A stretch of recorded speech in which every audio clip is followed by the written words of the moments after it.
Hello guys, welcome back to my channel. मैं हूं नकुल और आज हमारा लॉज ऑफ मोशन का लेक्चर नंबर 4 होने वाला है जेई एक्सप्रेसवे सीरीज का।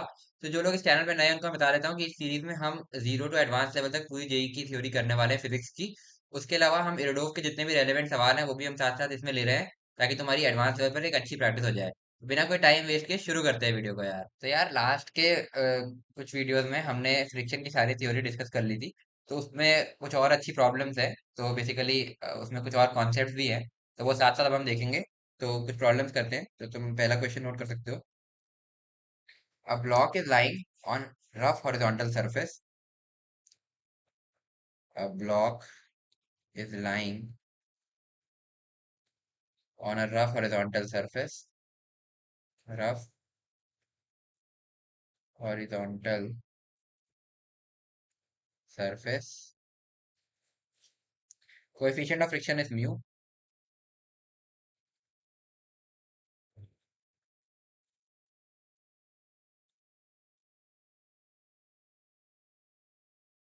ठीक है। देन मिनिमम फोर्स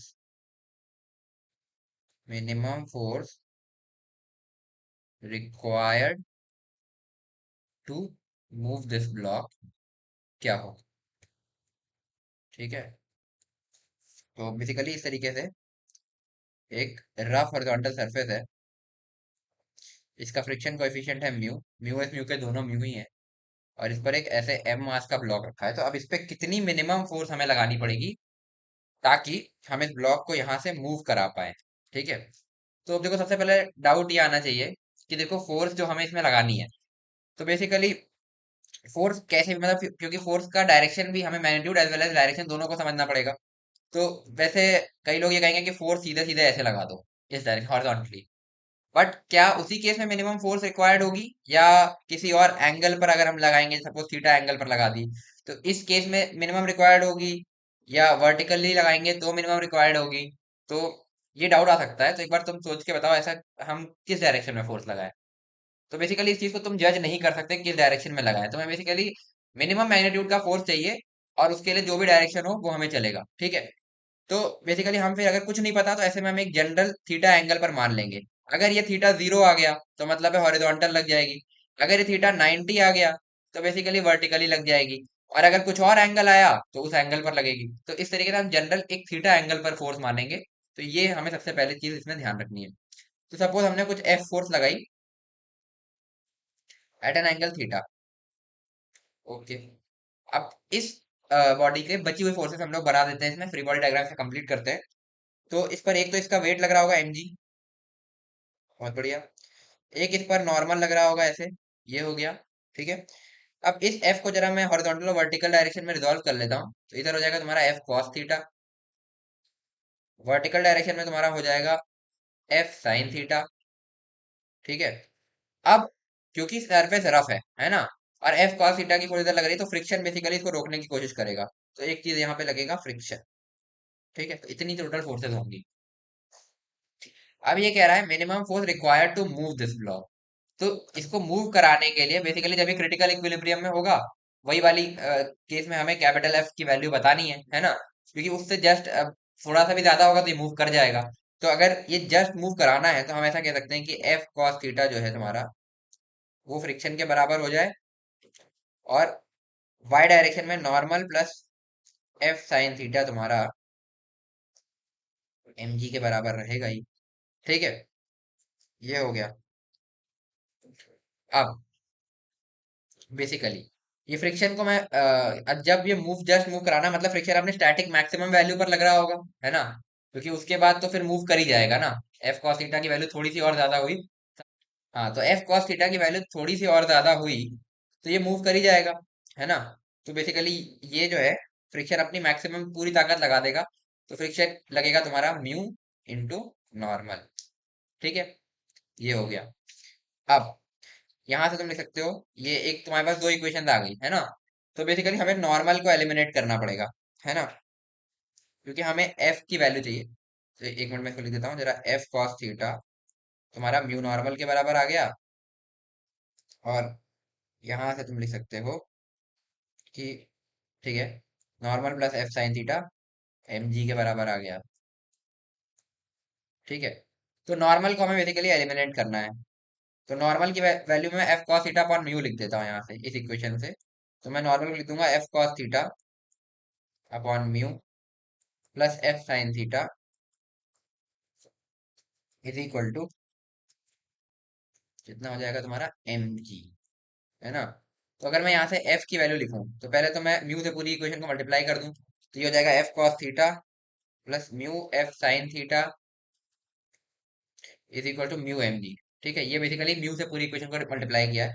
अब यहाँ से मैं एफ कॉमन लूंगा तो अंदर आएगा मेरे पास cos theta plus mu sine theta, और ये बराबर हो जाएगा तुम्हारे म्यू एम जी के। तो मैं यहाँ से एफ की वैल्यू लिख दूंगा, वो हो जाएगी तुम्हारी mu M G upon cos theta plus mu sine theta. तो अब इसमें वेरिएबल क्या क्या है देखो, तुम्हारा म्यू कांस्टेंट है ना। तो म्यू एम कांस्टेंट है, जी कांस्टेंट है, बट थीटा वेरिएबल है, क्योंकि हमने कहा भी था वहां पे स्टार्टिंग में कि थीटा कुछ भी हो सकता है, वो हमें फाइंड आउट करना पड़ेगा कि क्या निकलता है फाइनली। तो बेसिकली ये F as a function of theta है ना ये। तो for minimum force minimum F, है ना, और एफ मिनिमम जो भी तुम कहना चाहो, D F by D theta हमारा जीरो होना चाहिए। तो कर देते हैं भाई, या चलो थोड़ा सा और काम आसान करता हूँ, ये तो होना ही चाहिए, है ना, बेसिकली। तो चलो ये तो एक तरीका है, बट ये थोड़ा लंबा पड़ेगा। तुम ये देखो कि ये पूरी वैल्यू कांस्टेंट है, न्यूमरेटर तुम्हारा कांस्टेंट है और ये वेरिएबल है ना, डिनोमिनेटर। तो फॉर ये वाला हटा दो, ठीक है। F to be minimum, F to be minimum cos theta plus mu sine theta should be maximum, ये चीज वैल्यू मैक्सिमम होनी चाहिए। तो इस पूरे फंक्शन को अगर मैं y बोल देता हूँ, है ना, तो D Y by D theta basically हमारा जीरो हो जाए, मैक्सिमम मिनिमम तो तुमने पढ़ा ही है। तो अब हम जरा ये चीज करते हैं D Y by D theta. हाँ, तो यार अब हम ये करते हैं कि डिफरेंशिएट करते हैं इसको y को। तो D Y by D theta मैं लिखने जा रहा हूँ, ठीक है। D Y by D theta हो जाएगा कॉस का differentiation minus sine theta plus mu common हो जाएगा, म्यू मतलब कांस्टेंट बाहर हो जाएगा, और साइन थीटा का differentiation cos theta, this should be equal to zero. तो यहाँ से आएगा sine theta equal to mu cos theta, यहाँ से तुम कह सकते हो tan theta equal to mu. तो ये केस जब होगा, जब थीटा की ये वैल्यू होगी, तब तुम्हारा ये y मैक्सिमम होगा और f मिनिमम होगा। तो फोर्स तुम्हारा क्या था, एक बार मैं फिर से लिख देता हूँ यहाँ पर, mu M G upon cos theta plus mu sine theta, mu M G upon cos theta plus mu sine theta. तो अब तुमने चीज देखी कि थीटा की इस वैल्यू के लिए, यानी कि theta equal to tan inverse mu के लिए तुम्हारा फोर्स मिनिमम होगा। तो अब ये tan इनवर्स म्यू जरूरी नहीं है कि ये अगर थीटा जीरो, ये जरूरी नहीं है कि ये जीरो हो या 90 हो। तो ये कुछ थीटा एंगल पर ही फोर्स लगेगी जब हमें मिनिमम फोर्स रिक्वायर्ड होगी, और वो एंगल ये है tan इनवर्स म्यू। ठीक है, कुछ वैल्यू होती तो हम इसमें से वैल्यू निकाल लेते उस तरीके से। ये हो गया। तो अब अगर मुझे फोर्स लिखना है जब tan थीटा म्यू है, तो जब tan थीटा म्यू है तो मैं cos थीटा और sin थीटा डिफाइन कर सकता हूँ। तो tan थीटा म्यू है, तो बेसिकली इस तरीके से अगर मैं एक ट्राइंगल बनाऊं, एक मिनट यार, थोड़ा नीचे बना लेते हैं, है ना। इस तरीके से अगर मैं एक राइट एंगल ट्राइंगल इस तरीके से बनाता हूँ, ठीक है। तो थीटा tan थीटा म्यू है, यानी कि मैं इसको म्यू इसको वन बोल दूं, तो ये हो जाएगा under root one plus mu square. तो यहाँ से मैं जरा साइन थीटा लिख सकता हूँ, साइन थीटा हो जाएगा तुम्हारा mu upon under root one plus mu square, और कॉस थीटा तुम्हारा हो जाएगा one upon under root one plus mu square. ये दोनों वैल्यूज उठा करके इस एक्सप्रेशन में रख दो, तुम्हें मिनिमम फोर्स की वैल्यू मिल जाएगी। तो एफ मिनिमम तुम्हारा हो जाएगा mu M G upon cos theta, यानी कि one upon under root one plus mu square plus mu sine theta, यानी कि म्यू इंटू में mu upon under root one plus mu square. ये हो जाएगा। तो यहाँ से अब तुम देखोगे तो बनेगा ऊपर म्यू एम जी, नीचे बनेगा one plus mu square upon under root of one plus mu square, ये डिनोमिनेटर है तुम्हारा। तो इसको जब तुम काटोगे तो ये फाइनली बचेगा mu M G upon under root of one plus mu square. ये होगी तुम्हारी मिनिमम फोर्स की वैल्यू, ठीक है। तो ये हो जाएगा तुम्हारा आंसर। तो ये मिनिमम फोर्स की वैल्यू है, और थीटा तुम्हारा जिस एंगल पर ये लग रही थी वो है tan इनवर्स म्यू। ये तो ना ही ये 0 है ना ये 90 है। 0 90 हो सकता है, वो म्यू की वैल्यू पर डिपेंड करेगा, ठीक है। पर जरूरी नहीं है कि 0 या 90 ही हो। तो ये यहाँ पर कॉन्सेप्ट एक पकड़ने वाला था। अगले क्वेश्चन पर आते हैं।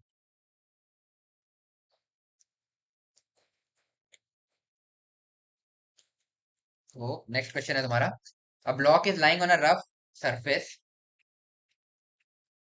A block is lying on a rough surface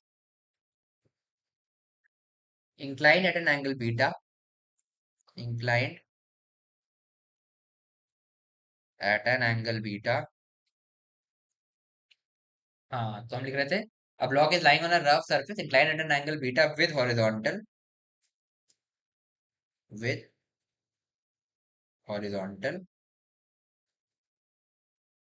the minimum force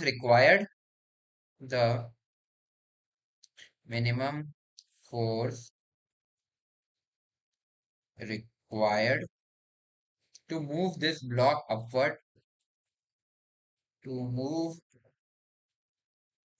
this block upward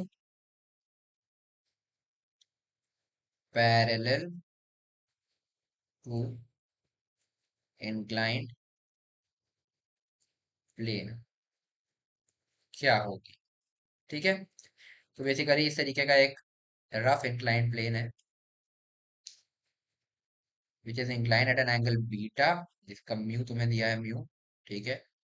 इस पर एम मास का ब्लॉक है और इसे तुम्हें ऊपर मूव कराना है। तो मिनिमम फोर्स की वैल्यू क्या होगी इसको ऊपर मूव कराने के लिए, है ना, इस इंक्लाइन प्लेन के ऊपर।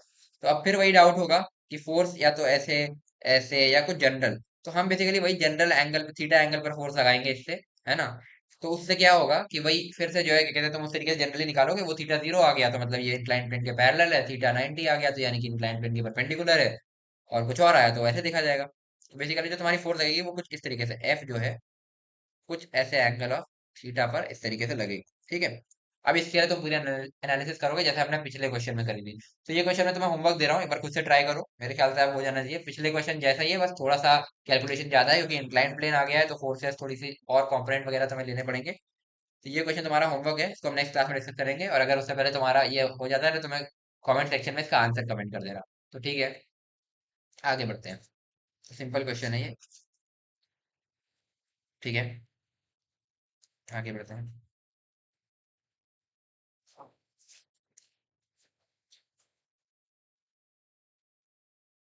एक आसान क्वेश्चन लेते हैं अब, ठीक है। तो बेसिकली ये इस तरीके का एक कंटेनर है,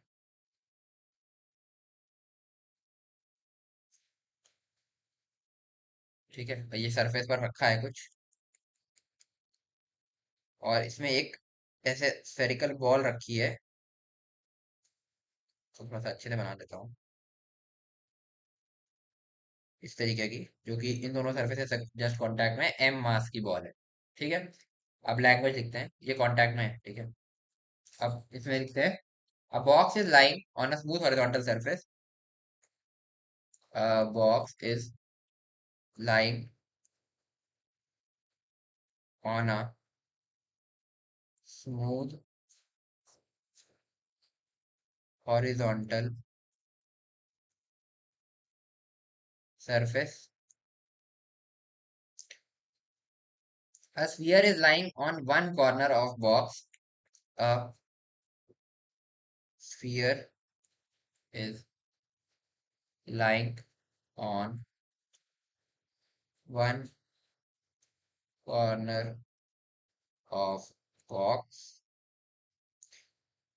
as shown. Now box starts accelerating. Now box starts accelerating parallel to horizontal surface, parallel to horizontal surface,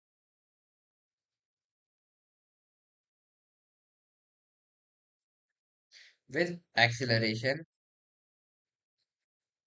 is equal to neta times g, where neta is some positive constant. Find magnitude of force. Find magnitude of force applied by box on sphere। ठीक है, ये box sphere पर कितनी force लगा रहा है ये तुम्हें निकालना है। तो ट्राई करो एक बार खुद से। चलो देखते हैं। तो ये बोल रहा है कि ये बॉक्स अब एक्सेलरेशन इक्वल टू नीटा टाइम्स जी से इधर की तरफ एक्सेलरेट करने लगा है ना। तो अब इस एम वाले बॉल का अगर तुम एफबीडी बनाओगे तो एक तो इस पर लग रहा होगा इसका एम जी, दूसरा ये जो ब्लॉक से लग रहा होगा इस पर नॉर्मल, है ना, और तीसरा जो यहाँ से एक एन डैश लग रहा होगा। ठीक है, और ये कितना होगा, एम इंटू नीटा टाइम्स जी। क्यों, क्योंकि एक्सेलरेशन तो बॉल का भी वही है ना, और इस डायरेक्शन में केवल एक यही फोर्स है।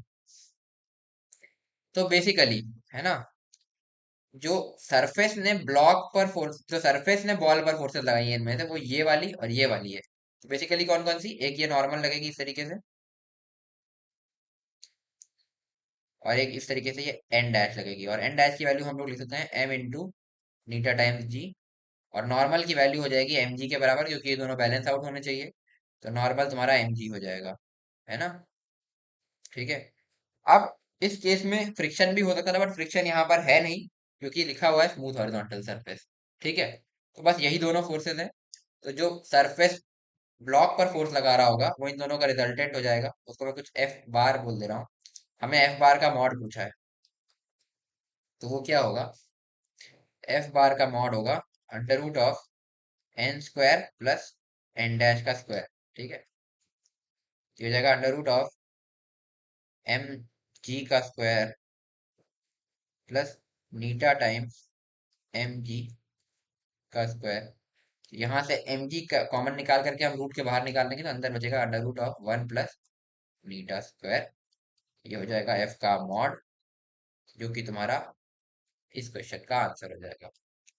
तो ब्लॉक जो है वो बॉल पर ये अमाउंट की फोर्स लगा रहा है, और उसकी डायरेक्शन फिर तुम थीटा वीटा बता सकते हो, ये एंगल थीटा है तो ये थीटा भी बता सकते हो, tan inverse M G by नीटा टाइम्स एम जी, इस तरीके से करके।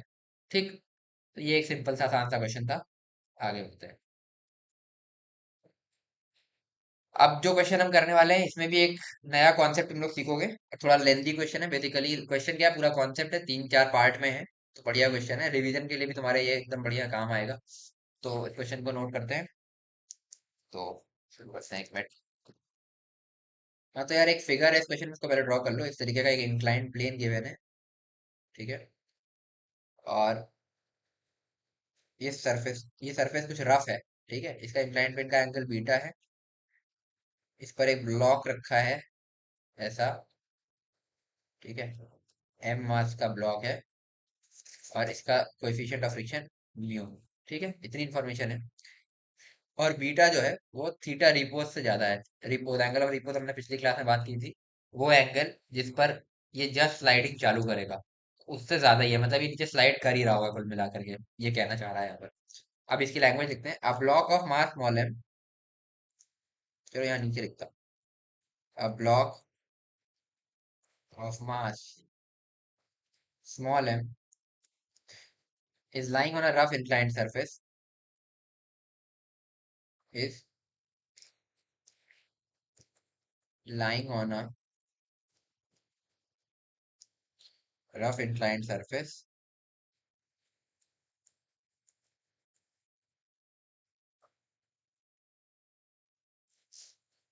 which is stationary।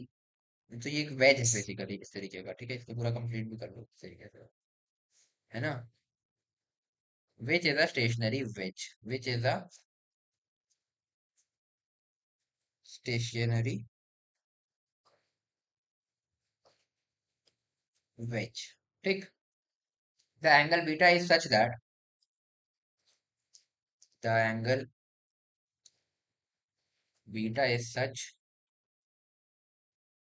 that if block is set free to move, if block is set free to move, it can slide along inclined plane. Yeah, it will slide along inclined plane. It will slide along inclined plane. तो वही theta repo से ज्यादा इसी चीज को language में लिख दिया। ठीक है। A person wants to stop this block. A person wants to stop this block. If person applies some force F, तो तीन तरीके से, पहला तरीका है कि पैरेलल टू इंक्लाइन प्लेन, दूसरा है हॉरिजॉन्टली, और तीसरा है परपेंडिकुलर टू इंक्लाइन प्लेन। इन तीनों ही केसेस में फाइंड द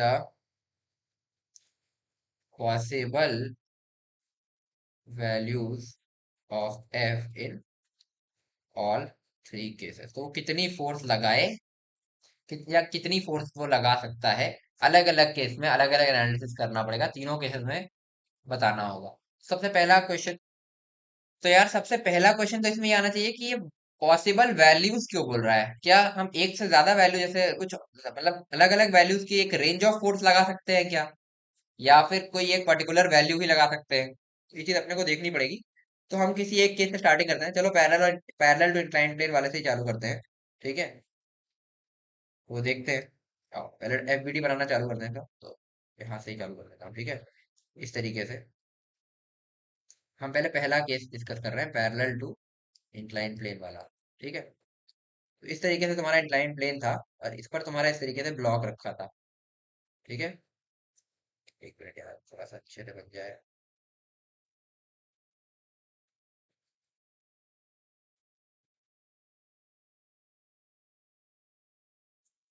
अरे यार,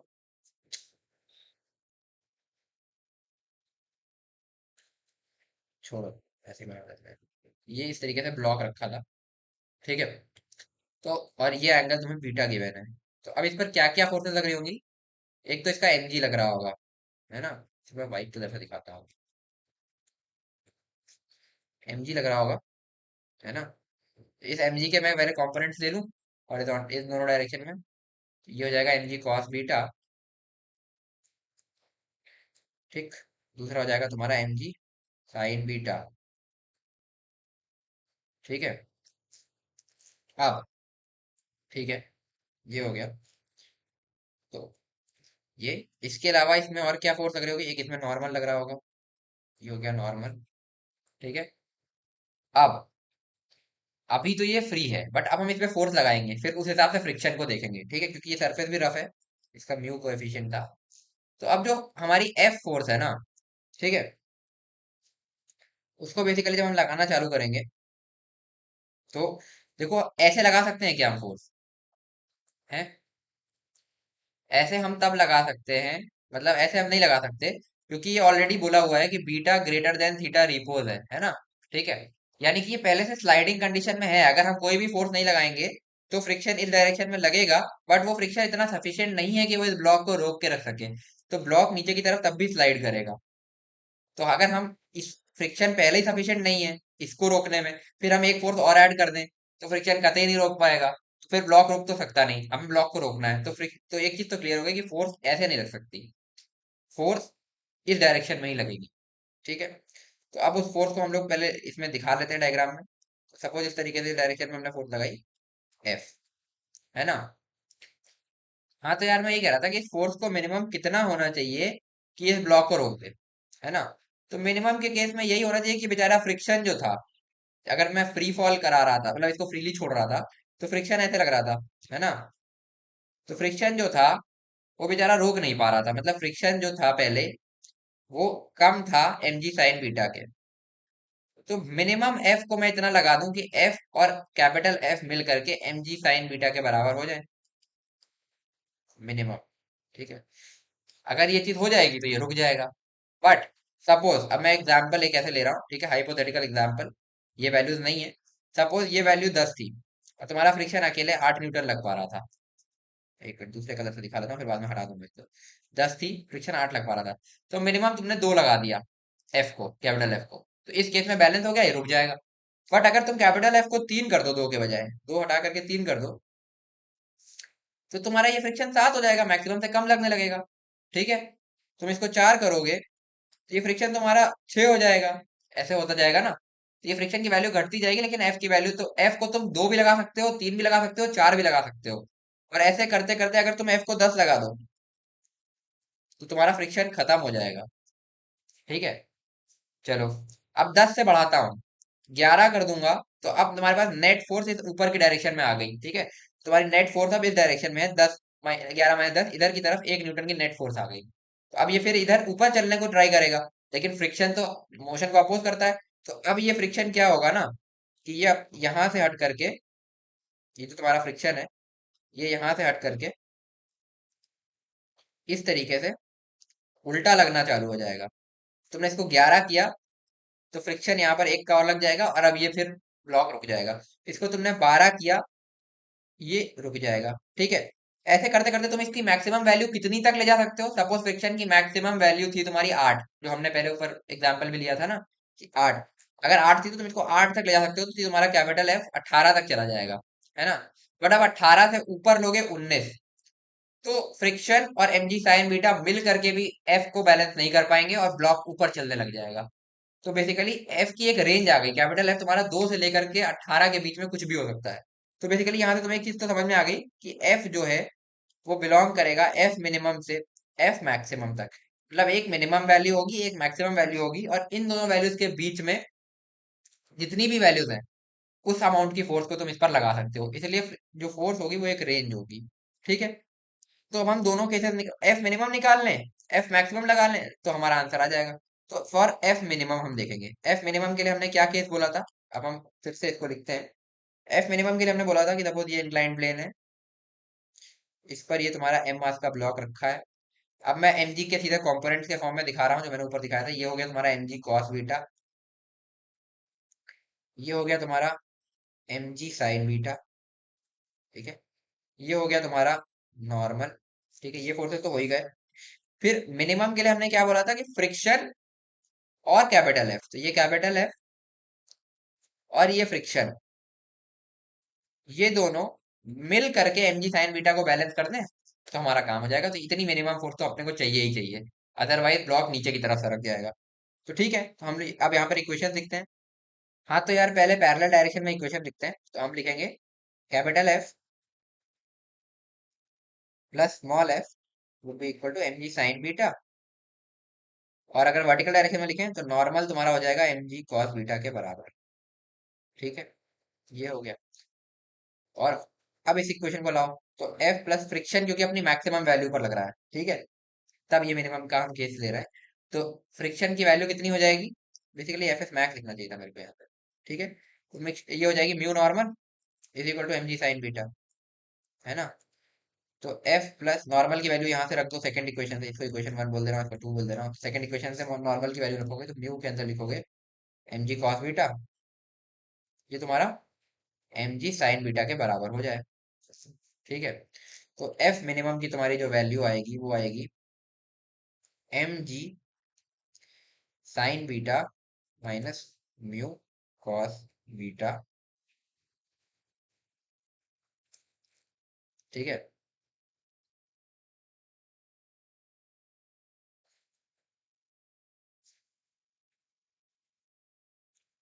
कुछ गड़बड़ कर रहा है क्या।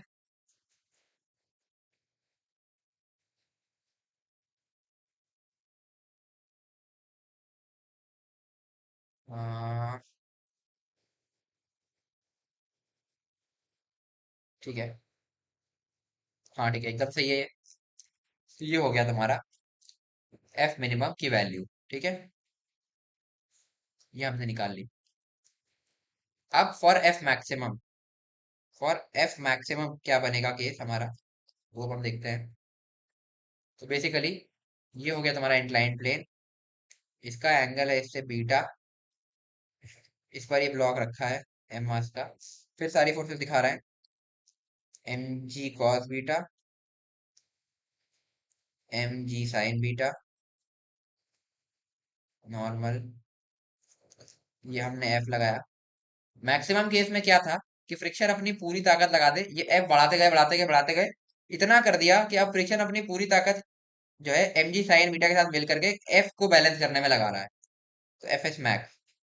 अब इसके बाद हमने एफ को और बढ़ाया, कैपिटल एफ को, तो ये ऊपर मूव कर जाएगा। ये हमने केस डिस्कस कर लिया, तो बेसिकली ऐसे होगा। ठीक है, तो अब इसमें फिर हम पहले ये तो लिख ही सकते हैं कि normal equal to M ji cos beta. ठीक है, अब और पैरेलल डायरेक्शन में लिखेंगे तो हम लिखेंगे F equal to M ji sine beta plus F S max, friction का मैक्सिमम वैल्यू बेसिकली। ये हो जाएगा एम जी sine beta plus mu normal, इसको हम लिख सकते हैं एम जी sine beta plus mu normal की वैल्यू यहाँ से ले आओ, एम जी कॉस बीटा। ये हो गया। तो एफ मैक्स की वैल्यू तुम्हारी हो जाएगी एम जी sine beta plus mu cos beta. ये हो गई मैक्सिमम वैल्यू फोर्स की, ये मिनिमम वैल्यू। तो F belongs to F minimum to F maximum, इस रेंज में जितनी भी वैल्यूज फोर्स की होंगी वो हम ले सकते हैं इस ब्लॉक को रोक के रखने के लिए। तो ये आंसर हो गया।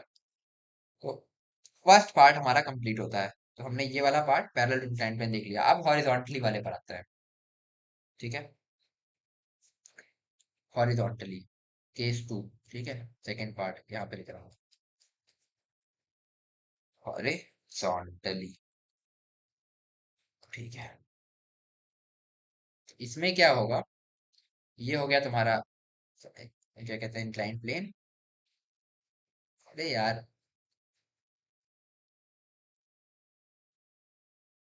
ऐसे बना देते हैं, है ना। ये हो गया तुम्हारा ब्लॉक एम मास का, ये एंगल था बीटा। ठीक है, अब फोर्सेस दिखाएंगे, एम जी कॉस बीटा। हाँ तो यार बेसिकली हमने ये एम जी कॉस बीटा और एम जी साइन बीटा दिखा लिया, इसके अलावा ये हमारा एक नॉर्मल हो जाएगा। अब फिर वही बात, हॉरिजॉन्टल फोर्स लगानी है बेसिकली इस तरीके से। तो या तो ये फोर्स ऐसे रख सकती है, या तो ये फोर्स ऐसे रख सकती है। दो डायरेक्शन, दो पॉसिबल डायरेक्शन है, या तो इस तरफ या तो इस तरफ। और तुम खुद देखो, अगर हम इस तरफ लगाएंगे तो इसका एक कंपोनेंट ऐसे और एक कंपोनेंट ऐसा आएगा। ठीक है, और अगर हम इस तरफ लगाएंगे ऐसा, तो इसका एक कंपोनेंट ऐसा और एक कंपोनेंट नीचे की तरफ आएगा। तो मतलब अगर हम ऐसे लगा रहे हैं तो कंपोनेंट इसका एक इधर आ रहा है, और अगर हम ऐसे लगा रहे हैं तो कंपोनेंट इधर आ रहा है। तो जैसे हमने ऊपर वाले केस में देखा था, ऑलरेडी ये एम जी साइन बीटा फ्रिक्शन की मैक्सिमम वैल्यू से ज्यादा है ना। तो अगर हम ऐसे लगाएंगे और इस एम जी साइन बीटा में इसका कंपोनेंट ऐड ऑन करेगा, तो ब्लॉक रोक तो सकता नहीं, फ्रिक्शन ऑलरेडी अपनी पूरी ताकत लगा चुका है, इसको एम जी साइन बीटा को तो रोक नहीं पा रहा। और एक फोर्स ऐड कर दोगे तो कुछ नहीं हो पाएगा। तो बेसिकली एफ तुम्हारी लगेगी ऐसी। ये चीज क्लियर हो गई। ठीक, जैसे ऊपर वाले केस में था, ये लगी तुम्हारी एफ हॉरिजॉन्टली। ठीक है, ये हो गया। और ये एंगल तुम्हारा क्या है, बीटा ही है। बेसिकली एफ का हर इस इंक्लाइंड प्लेन से एंगल बीटा होगा। अब हम इस एफ के कंपोनेंट्स ले लें। ठीक है, एक मिनट, इसी को इससे लेता हूँ, है ना। ये हो गया, इसको तोड़ते हैं। एक ये आएगा, ये हो जाएगा तुम्हारा एफ कॉस बीटा। ये दिख रहा होगा कैसे किया है, क्योंकि ये एंगल बीटा ही है ना। और एक एंगल, एक फोर्थ आएगा कंपोनेंट एफ साइन बीटा। ठीक है, फिर वही, जब मिनिमम फोर्स वाला क्राइटेरिया है, तो अब मैं इसी को इसी में दिखा दे रहा हूँ। एक मिनट, पहले इसको मैं तो सेव करूंगा।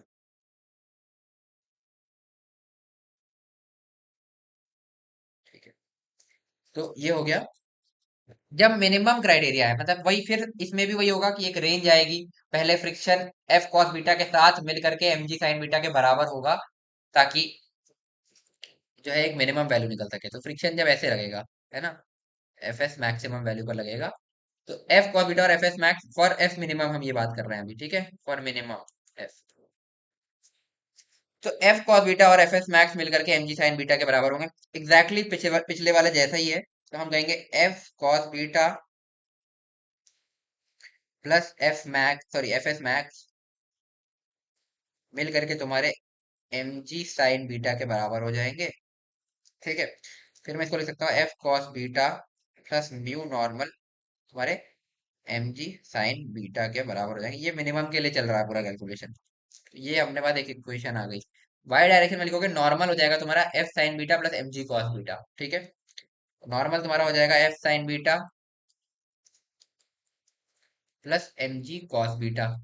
ये इक्वेशन नंबर 2 हो गई। यहां से उठा करके नॉर्मल की वैल्यू इक्वेशन 1 में रख दो। तो अब हम लिखेंगे F cos beta plus mu, normal की वैल्यू लिखेंगे F sine beta plus M ji cos beta equal to M ji sine of beta. ये बनेगा तुम्हारा, ठीक है। तो खोलते हैं। अब हम लिखेंगे F cos beta plus mu F sine beta plus mu M G cos beta is equal to M ji sine beta. ये इक्वेशन बनेगी। एफ वाले टर्म एक तरफ रखो, बाकी दूसरी तरफ ले जाओ। तो F cos beta plus mu F sine beta तुम्हारा बराबर हो जाएगा M ji sine beta minus mu M G cos of beta के। यहां से एफ कॉमन ले लो, अंदर आएगा cos beta plus mu sine beta, ये बराबर हो जाएगा, यहाँ से एम जी कॉमन ले लो, sine beta minus mu cos beta. तो यहाँ से एफ की जो मिनिमम वैल्यू निकल करके आएगी वो हो जाएगी एम जी इंटू में sign beta minus mu cos beta upon cos beta plus mu sign of beta, ठीक है।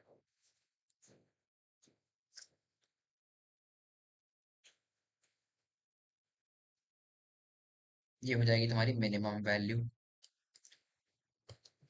अब फॉर मैक्सिमम हम बात करेंगे।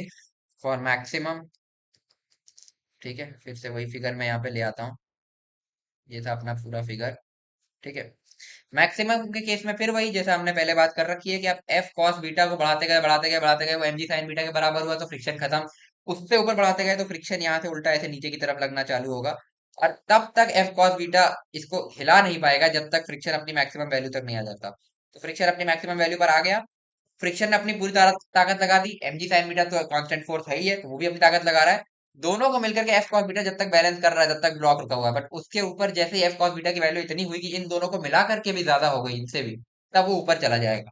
तो इक्विलिब्रियम का केस वही होगा, क्रिटिकल इक्विलिब्रियम वाला तुम्हारा, कि एफ कॉस बीटा इन दोनों के बराबर हो जाए। तो एक चीज हम पहले लिख लें वाई डायरेक्शन में, तो हम लिखेंगे नॉर्मल इक्वल टू एन की cos beta plus F sine beta, ठीक है। अब ये पैरेलल डायरेक्शन में हम लिखेंगे तो हम लिखेंगे F cos beta should be equal to, ये हमारे पास एक इक्वेशन है, ठीक है, एम जी sine beta plus F S max, M जी sine beta plus F S max, ठीक है। ये हो गया। तो अब हम यहाँ से लिखेंगे F cos beta is equal to M ji sine of beta plus mu normal. यहाँ से हम लिखेंगे F cos beta is equal to M ji sine beta plus mu के साथ अंदर लिखेंगे M ji cos of beta plus F sine of beta, जो हमने ऊपर से लिखा, ठीक है। फिर इसको खोलेंगे, अगला step F cos beta equal to M ji sine beta plus mu M G cos beta plus mu F sine beta. फिर वही एफ वाले टर्म्स एक तरफ ले आओ, बाकी दूसरी तरफ। तो यहाँ से लिखोगे F cos beta minus mu F sine beta should be equal to M ji sine beta plus mu M G cos of beta. यहाँ से कॉमन लोगे तो एफ के साथ अंदर जाएगा cos beta minus mu sine beta, और ये इक्वल हो जाएगा, यहाँ से एम जी कॉमन लोगे sign beta plus mu cos beta. यहाँ से एफ की मैक्सिमम वैल्यू निकल करके आ जाएगी। वो कितनी होगी?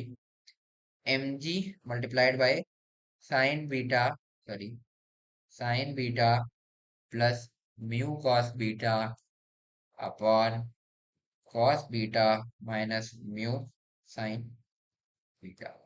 तो ये आ गई इस केस में तुम्हारी मैक्सिमम वैल्यू। मिनिमम हमने निकाली ली थी यहाँ पर। तो फिर हम इसमें भी कह सकते हैं कि F belongs to F minimum to F maximum. इतनी रेंज में कोई भी फोर्स लगाओ तो तुम्हारा आंसर सही, तुम्हारा ब्लॉक रुका रहेगा। ये हॉरिजॉन्टल वाला केस भी हो गया।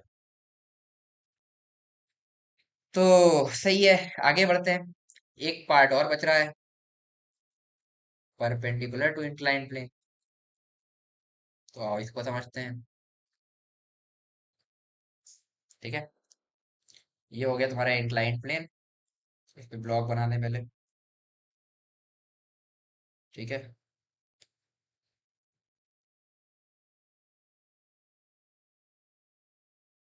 ये हो गया एम मास का ब्लॉक। ठीक है, अब देखते हैं, है ना। पहले सारी फोर्सेस जो पहले से थी वो बना देते हैं। M ji cos beta, M ji cos of beta, M ji sine beta. ठीक है, ये हो गई नॉर्मल, है ना। अब इसमें कुछ फोर्स हमें लगानी है ऐसे परपेंडिकुलरली, ये, है ना। तो बेसिकली ये फोर्स अब करेगी क्या? जब ये फोर्स नहीं लग रही थी, जब ये फोर्स नहीं थी, उस केस में तुम्हारा normal M ji cos of beta के बराबर था। बट अब जब ये फोर्स लग रही है तो नॉर्मल तुम्हारा M ji cos of beta plus F हो जाएगा। ठीक है, और फ्रिक्शन इसको रोकेगा क्योंकि हॉरिजॉन्टल डायरेक्शन में और कुछ तो हो नहीं रहा। एक ये mg sin बीटा इसको रोकने के लिए फ्रिक्शन कोशिश करेगा। तो फ्रिक्शन की वैल्यू यहाँ से, फ्रिक्शन इसको ऐसे रोकना चाहेगा।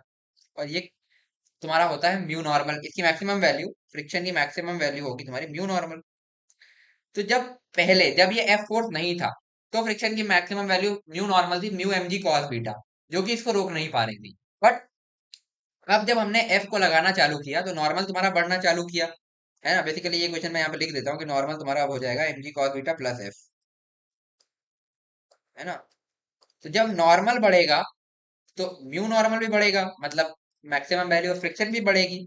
तो मिनिमम हम एफ कितना लगाएं? एफ मिनिमम के लिए अगर हम बात करें तो हम ये कहेंगे कि नॉर्मल, मतलब मिनिमम हम कितना लगाएं, तो उसके लिए हम ये कहेंगे कि जो एफ का मैक्सिमम वैल्यू है ना, एफ मैक्स है, क्योंकि ये तुम्हारा म्यू नॉर्मल, ये बराबर हो जाए एम जी साइन बीटा के। तो ये एम जी साइन बीटा के बराबर हो जाए अपनी मैक्सिमम वैल्यू पे लगने के बाद। ठीक है, इतना हम लगा दें तो ये ब्लॉक रुक जाएगा। तो एफ और एम जी कॉस बीटा बन के मिल करके ऐसा नॉर्मल बनाए, इतना नॉर्मल बनाए एटलीस्ट कि म्यू नॉर्मल जो है वो एम जी साइन बीटा के बराबर हो जाए। तो वो मतलब वो तुम्हारी पर्टिकुलर एफ की मिनिमम वैल्यू होगी जिसके लिए ये ब्लॉक रेस्ट पे रहेगा। तो ठीक है, अब हमने इक्वेशन तो लिखी ली, तो ये लिखते हैं हम। तो म्यू नॉर्मल तुम्हारा एम जी साइन बीटा के बराबर हो जाए और नॉर्मल तुम्हारा ये है, तो नॉर्मल की वैल्यू हम लोग यहाँ से लिखते हैं। नॉर्मल हो जाएगा एम जी कॉस बीटा प्लस एफ, और ये तुम्हारा एम जी साइन बीटा के बराबर हो जाए, ऐसा हम कह रहे हैं। तो यहाँ से इसको खोलते हैं भाई। Mu M G cos beta plus mu F तुम्हारा एम जी साइन बीटा के बराबर हो जाए। एफ को एक तरफ रखो, बाकी उधर ले जाओ, तो म्यू एफ तुम्हारा हो जाएगा M ji sine beta minus mu M G cos of beta. यहाँ से एफ की वैल्यू आएगी, एफ मिनिमम की बेसिकली वैल्यू आएगी एम जी साइन बीटा माइनस, या एम जी कॉमन ले लेते हैं, sine beta minus mu cos beta upon mu. ये होगी एफ की मिनिमम वैल्यू। ठीक है, अब मैक्सिमम का क्या है यार, कि तुम एफ को बढ़ाते जाओगे। देखो, तुम एफ को बढ़ाते जाओगे तो इससे तुम्हारा नॉर्मल बढ़ता जाएगा, जिससे तुम्हारी फ्रिक्शन, हाँ तो यार देखो, मिनिमम वैल्यू तो हमने देख ली। बट अब मैक्सिमम का के लिए अगर तुम एफ को बढ़ाओगे तुम्हारा नॉर्मल बढ़ता जाएगा। नॉर्मल बढ़ेगा तो म्यू नॉर्मल बढ़ेगा, यानी कि फ्रिक्शन की मैक्सिमम वैल्यू बढ़ेगी, है ना। बट मैक्सिमम बढ़ के भी हम हमें फर्क क्या पड़ रहा है? अगर फ्रिक्शन एम जी साइन बीटा के बराबर हो जाएगा तो ये रुका रहेगा। उसके बाद मैक्सिमम वैल्यू बढ़ती रहेगी, बट यहाँ पे फ्रिक्शन, एक्टिंग फ्रिक्शन तो mg साइन बीटा ही रहेगा ना आगे तक पूरे टाइम के लिए। भले जो है मान लो जैसे अगर ये 10 न्यूटन थी, है ना, इसको लगाने के बाद तुमने चलो 10 न्यूटन थी, ठीक है, और पहले तुम्हारा फ्रिक्शन जो है, अब जब हमने एफ फोर्स नहीं लगाई थी तो 8 न्यूटन हो पा रहा था, फिर तुमने मिनिमम लगाने के लिए इसको 2 न्यूटन चलो और लगा दिया, या नहीं नहीं फिर तो म्यू हमने वो करना पड़ेगा, तो बहुत ज्यादा कंसिडरेशन लेने पड़ेंगे, म्यू की वैल्यू भी लेनी पड़ेगी, तो इतना हम नहीं कर रहे, बट इतना समझो कि मिनिमम तो हमने बात कर ली, मैक्सिमम के लिए अब हम इसके बाद एफ को बढ़ाएंगे तो हमारा नॉर्मल भी बढ़ेगा, नॉर्मल बढ़ेगा तो फ्रिक्शन का मैक्सिमम वैल्यू बढ़ेगा, बट फ्रिक्शन का मैक्सिमम वैल्यू बढ़ा कितना भी बढ़ा लो कोई फर्क नहीं पड़ता, क्योंकि अब फ्रिक्शन इससे ज्यादा तो हमें चाहिए ही नहीं ना, mg साइन बीटा से ज्यादा का फ्रिक्शन चाहिए ही नहीं, मैक्सिमम वैल्यू बढ़ता रहेगा but acting friction mg sine beta के बराबर ही रहेगा, तो उससे कोई फर्क नहीं पड़ता, तो एफ की मैक्सिमम तुम कितनी भी कर सकते हो, और ये सरफेस टूट जाएगा ऐसा कुछ तो बोला नहीं है, तो इसलिए फ्रिक्शन की मैक्सिमम कितनी भी हो सकती है, तो फ्रिक्शन की सॉरी फोर्स की मैक्सिमम वैल्यू कितनी भी हो सकती है, एफ मैक्स इस केस में तुम्हारा इनफाइनाइट हो जाएगा, कोई फर्क नहीं पड़ता, तो F belonging to F minimum to F maximum, ये तुम्हारा थर्ड पार्ट भी सॉल्व हो गया। इस क्वेश्चन को तुम एक बार घर जा करके फिर से, मतलब बेसिकली इस वीडियो को बंद करने के बाद फिर से एक बार अकेले खुद से ट्राई करना, तो हो जाएगा ना तुम्हारा इंक्लाइंड प्लेन पे जितना भी फ्रिक्शन का पार्ट है सिंगल ब्लॉक के साथ, वो तुम्हारा कॉन्सेप्ट पूरा एकदम क्लियर हो जाएगा। तो आगे बढ़ते हैं, अब एरोडोफ के एक दो क्वेश्चंस लेते हैं, ठीक है, तो क्वेश्चन, ठीक है, लिख सकते हो एरोडोफ, क्वेश्चन नंबर हम कौन सा ले रहे हैं आज, ठीक है,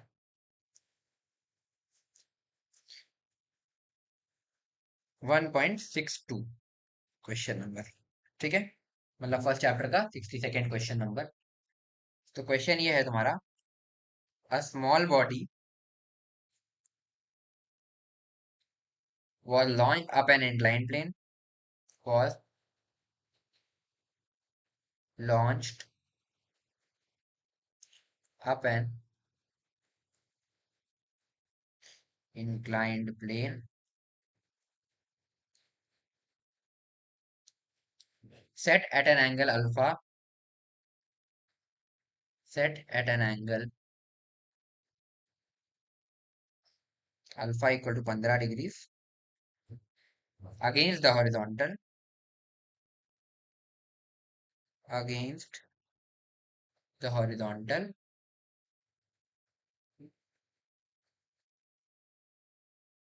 ठीक है, find the coefficient of friction, find the coefficient of friction, ठीक है, if the time of ascent of the body, if the time of ascent of the body is neta equal to 2 times less than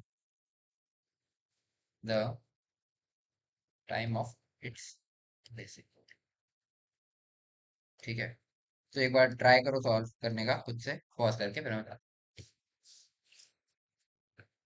ठीक है, तो आओ देखते हैं, इस question में बोल रहा है कि इंक्लाइंड प्लेन है, ऐसे ले लेते हैं, है ना, और ये है at an angle of 15 degree with horizontal, और इस इंक्लाइंड प्लेन की लेंथ में कुछ एल मान लेता हूँ, एल मतलब ये पूरी लेंथ, ठीक है, एक मिनट, मतलब ये पूरी लेंथ में एल बोल देता हूँ, ठीक है, तो एक बॉडी को तुमने यहाँ से, ठीक है, कोई तरीका कोई ब्लॉक है एडवांस का, इसको तुमने यहाँ से प्रोजेक्ट किया, कुछ वेलोसिटी यू बोलता हूँ, इनिशियल वेलोसिटी यू से प्रोजेक्ट किया, ये इस इंक्लाइन प्लेन के टॉप तक, यहाँ तक जाएगी एल तक, ठीक है, बेसिकली एल डिस्टेंस तक ये जाएगी, है ना, इंक्लाइन प्लेन से ज्यादा का भी हो सकता है, बट अभी हमने माना कि सपोज ये एल डिस्टेंस तक गई, ठीक है, यहाँ तक इंक्लाइन प्लेन से ज्यादा भी हो सकता है, चलो ठीक है ना, इस तरीके से, और उसके बाद ये पहले यहाँ से यहाँ तक गया और फिर यहाँ से वापस आएगा नीचे इसी पॉइंट तक, तो अब ये कह रहा है कि जब ये यहाँ से यहाँ तक गया उसमें का टाइम टी लगा, तो जब वापस आएगा तो टाइम 2t लगेगा, 2 टाइम ज्यादा लगेगा। बेसिकली कह रहा है 2 टाइम, मतलब time of ascent is 2 times less than time of descent, मतलब ऊपर जाने का टाइम 2 गुना कम है नीचे आने के टाइम से, यानी कि नीचे आने का टाइम 2 गुना ज्यादा है ऊपर जाने के टाइम से, ऐसा भी बोल सकते हैं। ठीक है, तो ये हो गया पहला मोशन। पहला पार्ट इसके मोशन का ये है कि ये यहाँ से हमने यू से लॉन्च किया और ये ऊपर यहाँ तक जाएगा और यहाँ जाकर के इसकी वेलोसिटी 0 हो जाएगी, ये रुक गया है। ठीक है, फिर दूसरा पार्ट इसके बाद क्या होगा कि यही इंक्लाइन प्लेन, ये रहा तुम्हारा ब्लॉक। ठीक है, अब ये यहाँ से नीचे आना चालू करेगा जिसमें इसकी इनिशियल वेलोसिटी 0। ठीक है, ये लेंथ तुम्हारी वही एल रहेगी, इतना ही ऊपर गया था उतना ही नीचे आएगा ना, एंगल वही 15 डिग्री रहेगा। तो ये दो टाइप के मोशन है, इसमें इसको टाइम कुछ t1 लगा, इसमें इसको टाइम t2 लगा। एक चीज अपने को पता है कि टाइम ऑफ एसेंट, यहाँ पर लिखा है time of ascent is 2 times less than time of descent, यानी कि time of descent is 2 times more than time of ascent. तो अगर ये टाइम t1 है तो ये टाइम 2t1 हो जाएगा। ठीक है, या फिर मैं इसको t बोल देता हूँ, तो ये टाइम t है तो ये टाइम 2t हो जाएगा। ठीक है, अब एनालिसिस करते हैं। तो इस बॉडी पर फोर्सेस क्या क्या लग रहे होंगे, एक इसका एम जी कॉस बीटा, इस 15 डिग्री को मैं थीटा बोल रहा हूँ अभी के लिए। ठीक है, तो एम जी कॉस थीटा, एक इस पे लग रहा होगा एम जी साइन थीटा, और एक इस पे लग रहा होगा ऐसे नॉर्मल। ठीक है, ये तो बेसिकली इंक्लाइन प्लेन के पैरेलल डायरेक्शन में इस पर केवल एक फोर्स लग रहा होगा। और इसमें फ्रिक्शन की बात बोली है क्या? हाँ, friction of coefficient of friction बताना है।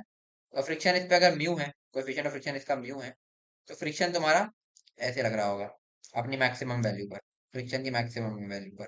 ठीक है, तो इस पर जो नेट एक्सेलरेशन होगा, अगर मैं इस डायरेक्शन को पॉजिटिव बोल रहा हूँ, ठीक है, तो एक्सेलरेशन जो इस केस में होगा, फर्स्ट केस में, वो हो जाएगा माइनस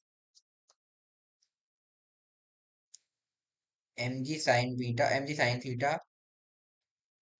प्लस एफ मैक्स की वैल्यू म्यू नॉर्मल, यानी कि mu M G cos theta direct लिख दे रहा हूँ। ठीक है, mu M G cos theta upon M. ठीक है, ये बेसिकली दोनों फोर्स नेगेटिव डायरेक्शन में लग रही है ना, क्योंकि अगर ये ऊपर की तरफ वाली डायरेक्शन पॉजिटिव है तो ये दोनों फोर्स नेगेटिव डायरेक्शन में लग रही है, इस तरीके से। तो इसको मैं लिख सकता हूँ a one equal to minus g sine theta plus mu g cos theta. ठीक है, ये हो गया। अब मैं यहाँ से एल की वैल्यू अगर मैं लिखूं इसी केस में, तो मैं S equal to U T plus half A T square लगा दूं, तो मैं लिखूंगा यू टी, क्योंकि टाइम इनिशियल स्पीड यू ही है, यू टी प्लस हाफ ए वन टी स्क्वायर, है ना, ये एल की वैल्यू हो गई। ठीक है, ये हो गया। अब u की वैल्यू कहाँ से लाऊं?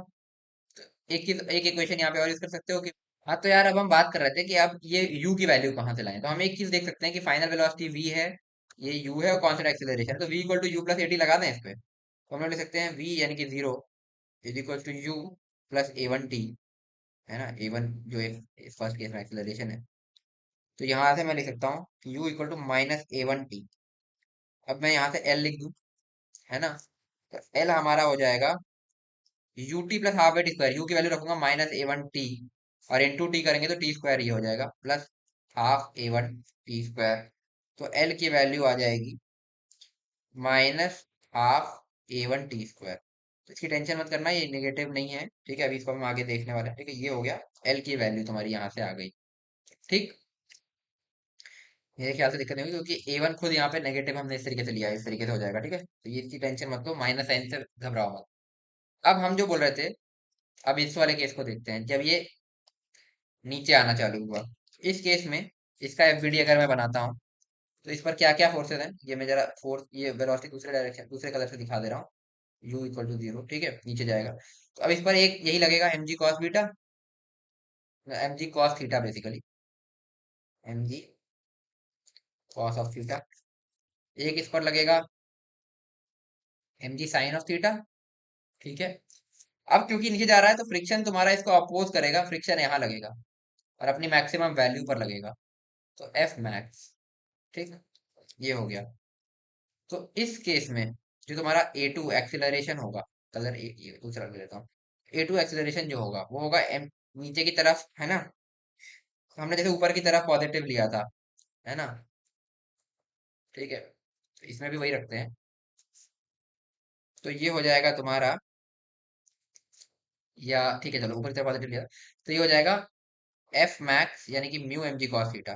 Mu M G cos theta, mu M G cos theta minus M G sine theta नीचे की तरफ अपॉन एम।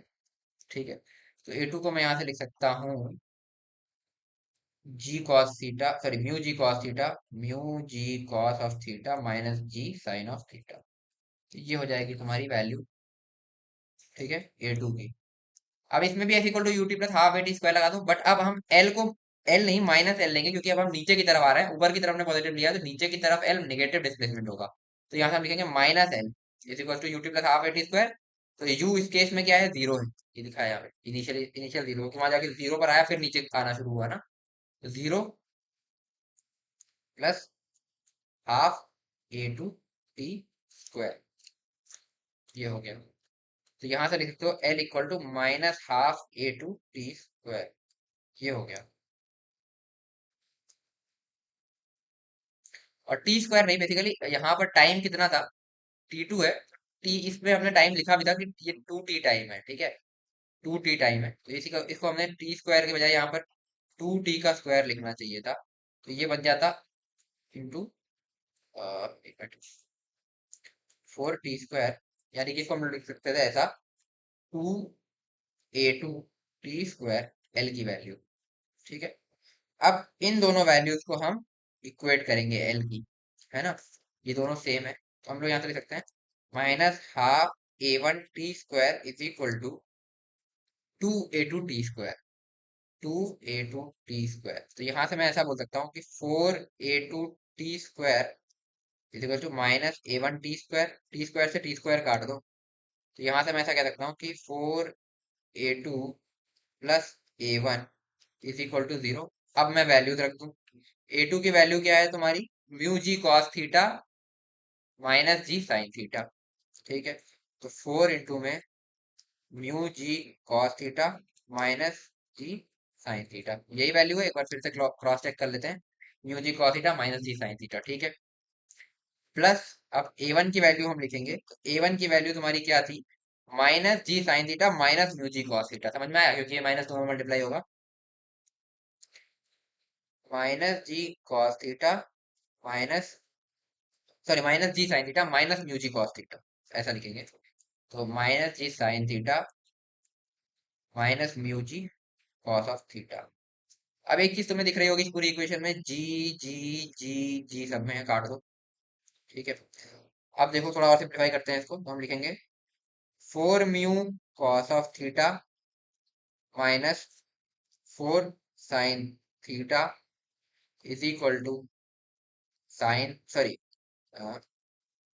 ये इक्वल टू जीरो था ना, ठीक है, प्लस साइन थीटा, नहीं प्लस नहीं होगा क्योंकि माइनस हो जाएगा, minus sine theta minus mu cos theta is equal to zero. यहाँ से हम लिखेंगे four mu cos theta minus mu cos theta हो जाएगा तुम्हारा three mu cos of theta minus five sine of theta is equal to zero. यहाँ से हम लिखेंगे three mu cos of theta is equal to five sine of theta, यहाँ से हम लिख सकते हैं tan theta is equal to three mu upon five, ये हो जाएगा, है ना, ये हो गया। तो थीटा 15 था, तो थ्री म्यू बाई फाइव तुम्हारा हो जाएगा टेन 15 डिग्रीज, है ना। तो म्यू की वैल्यू हो जाएगी फाइव इंटू टेन 15 डिग्रीज, ठीक है, बाई थ्री। तो ये टेन 15 की वैल्यू, वैसे अगर कभी तुम्हारे जेई में आएगा तो इसकी वैल्यू दी होगी साथ में, नहीं तो तुम टेन 45 माइनस 30 कर करके निकाल सकते हो। तो वो तुम्हारे ऊपर मैं छोड़ रहा हूँ, बाकी मैं यहाँ पे डायरेक्ट लिख रहा हूँ, ये होती है पॉइंट कुछ 27 कह रहा हूँ, नहीं नहीं गलत बोल रहा हूँ क्या, नहीं यार एग्जैक्टली मेरे को वैल्यू याद नहीं आ रही, तो ये टेन 15 की वैल्यू तुम ढूंढ लेना, तो वहीं से तुम्हारी म्यू की वैल्यू आ जाएगी, ठीक है। तो तुम्हारी म्यू की जो वैल्यू होगी वो होगी five by three tan theta. अब मैं इसको तुम पर छोड़ रहा हूँ, तो इसके बाद आगे तुम सॉल्व कर लेना, ठीक है, यही तुम्हारा आंसर है। म्यू भी पूछा था ना, ठीक है, आई थिंक हमने सब सही किया है।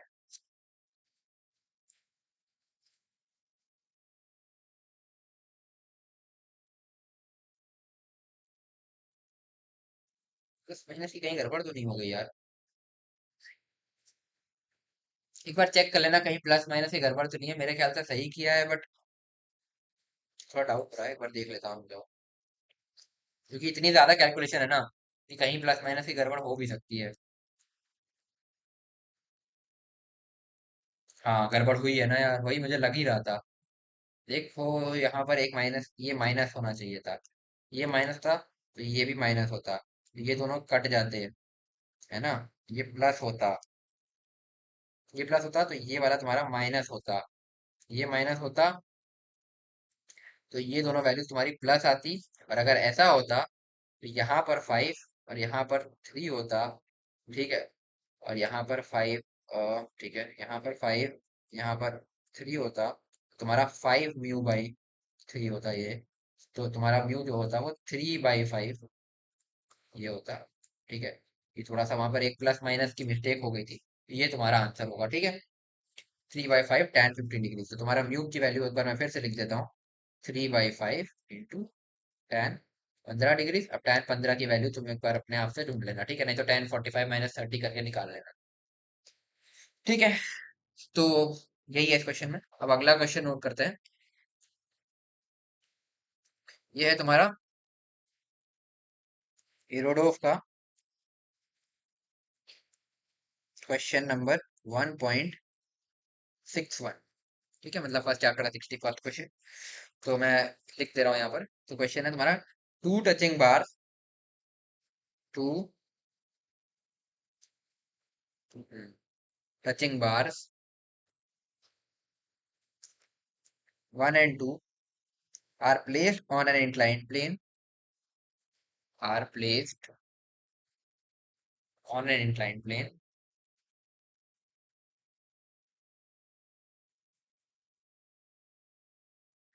forming an angle alpha, forming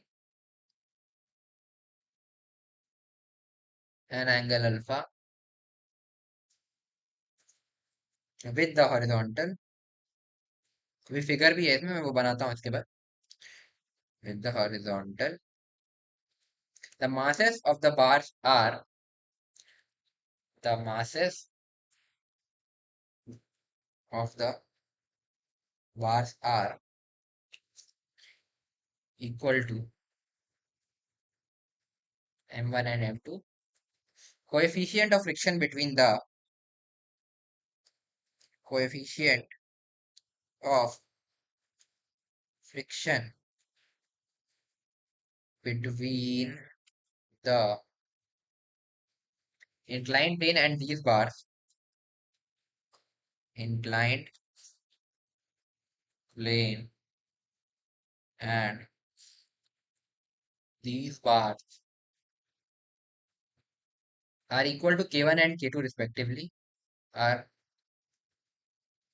equal to K1 and K2 respectively, ठीक है?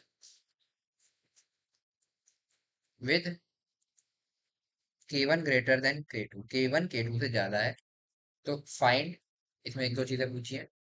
फर्स्ट पार्ट तुम्हारा यानी कि a part, the force of interaction of the bars, the force of interaction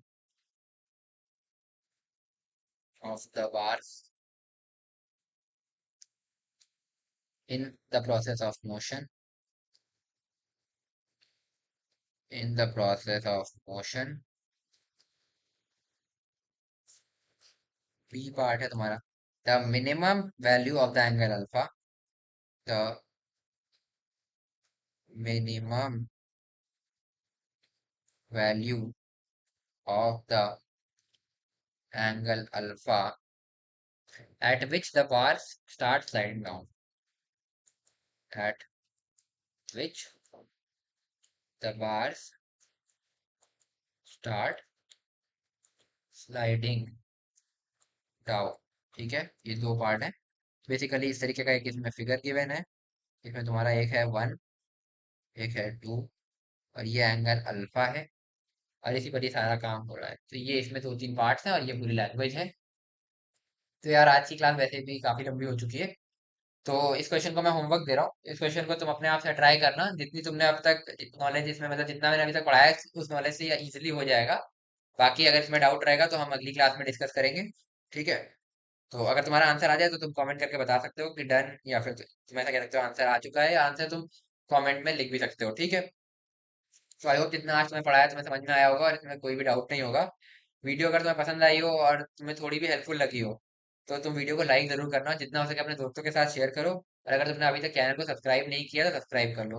और हाँ, एक बात और, कि जो ये क्लास के तुम्हारे जितने भी मैं ये लिख रहा हूँ यहाँ पर स्लाइड्स पे, तो जो तुम्हारे लेक्चर नोट्स हैं इनको मैं टेलीग्राम ग्रुप पे शेयर करता रहता हूँ, मतलब टेलीग्राम चैनल पे शेयर करता रहता हूँ। तो अगर तुमने अभी तक वो ज्वाइन नहीं किया है तो ज्वाइन कर लेना, और उसका लिंक जो है वो चैनल डिस्क्रिप्शन में अवेलेबल है, तो वहां से जाकर के तुम टेलीग्राम चैनल ज्वाइन कर सकते हो। सारे क्लास नोट्स वगैरह तुम्हें वहां मिल जाया करेंगे, और आगे अब मैं शेड्यूल भी पूरा उसी पे दिया करूंगा कि कब कौन सी क्लास होने वाली है। तो अगर तुमने अभी तक वो चैनल ज्वाइन नहीं किया तो ज्वाइन कर लेना। तो मिलते हैं यार नेक्स्ट वीडियो में, till then stay motivated and keep studying. Bye.